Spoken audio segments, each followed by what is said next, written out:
So here I've got one ribeye steak from Butcher Box. So it comes frozen in the mail, thawed it out. Gonna cut that in half.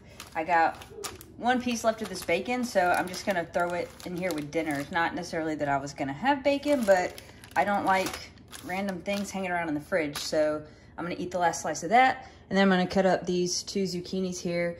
Gonna put a tablespoon of salted butter in the pan, and then the fats from the bacon and the ribeye, and just a little bit of seasoning, and that should be pretty tasty.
All right, so there's the finished product. I've got half of the ribeye steak, which is actually 4 ounces.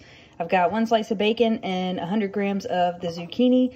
And I had a bunch of leftover zucchini, and I continued to cook it in the leftover fat from the bacon, butter, and steak, so it would be extra flavorful when I eat them later. All right, I'm going to enjoy this now.